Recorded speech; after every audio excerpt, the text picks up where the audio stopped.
AIDF দলকো আমি সম্পূৰ্ণৰূপে অসমৰ ৰাজনীতিৰ পৰা বিদায় দিব লাগিব।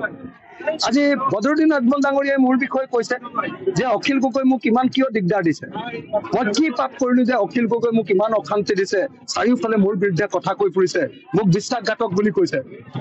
মই বদৰুদ্দিন আজমলক ব্যক্তিগতভাৱে কোনো ধৰণৰ আক্ৰমণ কৰা নাই, কিন্তু বদৰুদ্দিন আজমল ডাঙৰীয়াই যি কাম কৰিছে সেয়া সঁচাকৈ তেওঁ পাপ কৰিছে। বদৰুদ্দিন আজমল ডাঙৰীয়াই বিজেপিৰ লগত লগ লাগি তেওঁ পাপ কৰিছে। বদৰুদ্দিন আজমল ডাঙৰীয়াই হিমন্ত বিশ্ব শৰ্মাৰ লগত লগ লাগি পাপ কৰিছে।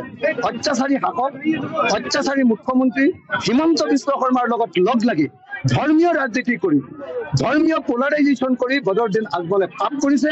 আৰু সেই পাপৰ কাৰণে এইবাৰ অসমৰ মানুহে AIDFক অসমৰ ৰাজনীতিৰ পৰা বিদায় দিব।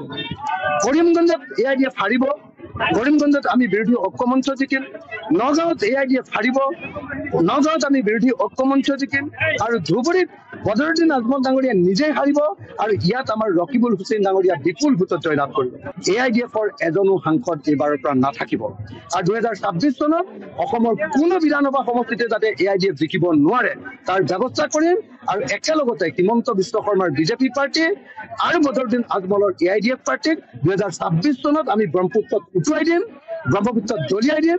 আৰু ব্ৰহ্মপুত্ৰত গৈ বদৰুদ্দিন আজমল আৰু হিমন্ত বিশ্ব শৰ্মাই গৈ বাংলাদেশত পৰিবগে। বাংলাদেশত হিন্দু মানুহৰ লগত ৰাজনীতি কৰি থাকিব হিমন্ত বিশ্ব শৰ্মাই, আৰু মুছলমান মানুহৰ লগত বাংলাদেশত ৰাজনীতি কৰি থাকিব বদৰুদ্দিন। AIDF দলকো আমি সম্পূৰ্ণৰূপে অসমৰ ৰাজনীতিৰ পৰা বিদায় দিব লাগিব।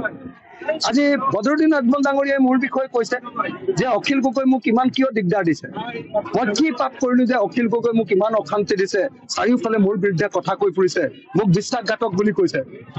মই বদৰুদ্দিন আজমলক ব্যক্তিগতভাৱে কোনো ধৰণৰ আক্ৰমণ কৰা নাই, কিন্তু বদৰুদ্দিন আজমল ডাঙৰীয়াই যি কাম কৰিছে সেয়া সঁচাকৈ তেওঁ পাপ কৰিছে। বদৰুদ্দিন আজমল ডাঙৰীয়াই বিজেপিৰ লগত লগ লাগি তেওঁ পাপ কৰিছে। বদৰুদ্দিন আজমল ডাঙৰীয়াই হিমন্ত বিশ্ব শৰ্মাৰ লগত লগ লাগি পাপ কৰিছে। অত্যাচাৰী শাসক, অত্যাচাৰী মুখ্যমন্ত্ৰী হিমন্ত বিশ্ব শৰ্মাৰ লগত লগ লাগি ধৰ্মীয় ৰাজনীতি কৰি, ধৰ্মীয় পোলাৰাইজেশ্যন কৰি বদৰুদ্দিন আজমলে পাপ কৰিছে। আৰু সেই পাপৰ কাৰণে এইবাৰ অসমৰ মানুহে AIDFক অসমৰ ৰাজনীতিৰ পৰা বিদায় দিব।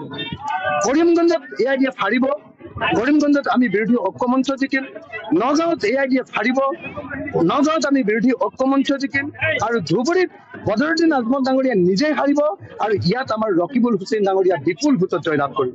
AIDFৰ এজনো সাংসদ এইবাৰৰ পৰা নাথাকিব। আৰু 2026 চনত অসমৰ কোনো বিধানসভা সমষ্টিতে যাতে AIDF জিকিব নোৱাৰে তাৰ ব্যৱস্থা কৰিম। আৰু একেলগতে হিমন্ত বিশ্ব শৰ্মাৰ বিজেপি পাৰ্টি আৰু বদৰুদ্দিন আজমলৰ AIDF পাৰ্টিক 2026 চনত আমি ব্ৰহ্মপুত্ৰত উটুৱাই দিম, ব্ৰহ্মপুত্ৰত দলিয়াই দিম।